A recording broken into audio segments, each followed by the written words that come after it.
అదొక మారుమూల గిరిజన గూడెం. అక్కడ కనీస మౌలిక సదుపాయాలు లేవు. ఖమ్మం జిల్లాలోని కొత్త మేడేపల్లి గ్రామ దుస్థితిది. ఇక్కడ నిరంతరం సమస్యల మధ్య ఆదివాసీలు జీవనం సాగిస్తున్నారు.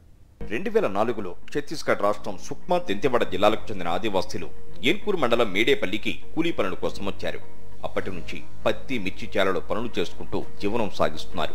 మేడేపల్లి సమీపంలోని అటవీ ప్రాంతంలో గుడిసెలు వేసుకుని ఆ ప్రాంతానికి కొత్త మేడేపల్లిగా పేరు పెట్టుకున్నారు. మొత్తం 263 మంది ఇక్కడ నివసిస్తున్నారు. ఈ ప్రాంతం అటవీ శాఖ రికార్డు ప్రకారం తల్లాడ మండలం గూడూరు అటవీ ప్రాంతంలో ఉంది. మండల కేంద్రం ఏన్కూరు నుంచి కొత్త మేడేపల్లికి చేరాలంటే 12 కిలోమీటర్లు రాళ్లు రప్పలు తేలిన రహదారిపై అష్ట కష్టాలు పడుతూ వెళ్లాల్సిందే. చిన్నపాటి వర్షం వస్తే చాలు ఈ దారి బృదమయమవుతుంది. విద్యుత్ సౌకర్యం లేకపోవడం పెద్ద సమస్యగా మారింది. రాత్రైతే అంధకారంలోనే మగ్గాల్సిందే. ఈ గూడెంలో గత ఏడాది వరకు ఉన్న బాల వెలుగు కేంద్రం మూతపడింది. ప్రస్తుతం ఓ స్వచ్ఛంద సంస్థ ఆధ్వర్యంలో గిరిజన చిన్నారులకు విద్యాబుద్ధులు నేర్పిస్తున్నారు. మినీ అంగన్వాడీ కేంద్రాన్ని ఏర్పాటు చేయడం కాస్త ఊరట కలిగిస్తోంది. తాము ఓట్లు వేస్తున్నా గూడెంలో వస్తువులు మాత్రం కల్పించడం లేదంటూ 2023 అసెంబ్లీ పోలింగ్ రోజు ఎన్నికలను బహిష్కరిస్తామని గిరిజనులు ప్రకటించారు. అధికారులు వెళ్లి నచ్చజెప్పడంతో ఆ తర్వాత ఓటు వేస్తారు.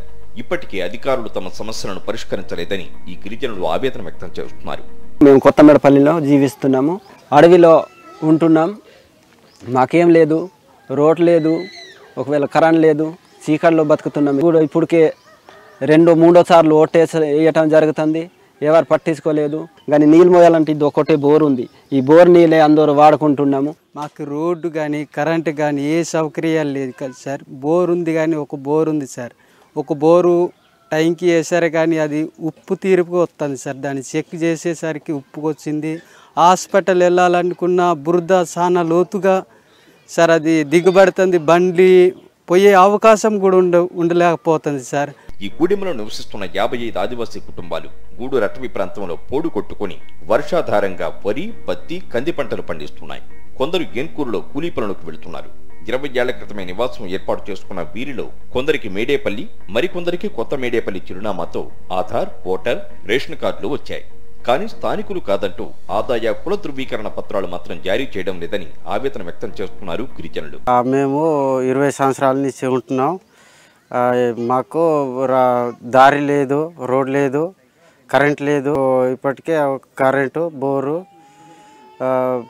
రోడ్డు కావాలి. మాకు ఇక్కడి నుంచి అక్కడ ఏన్కూరు పోవాలంటే మాకు జ్వరం వచ్చినా కానీ ఏమొచ్చినా కానీ నడిసే పోవాలి. ఇంకేమీ లేదు. ఇంకా మాకు కరెంటు, రోడ్డు కావాలి ఖచ్చితంగా. కనీసం ఇప్పటికైనా కాంగ్రెస్ ప్రభుత్వం తమ గ్రామంలో రోడ్డు నిర్మించి విద్యుత్ సౌకర్యం కల్పించాలని గిరిజనులు కోరుతున్నారు.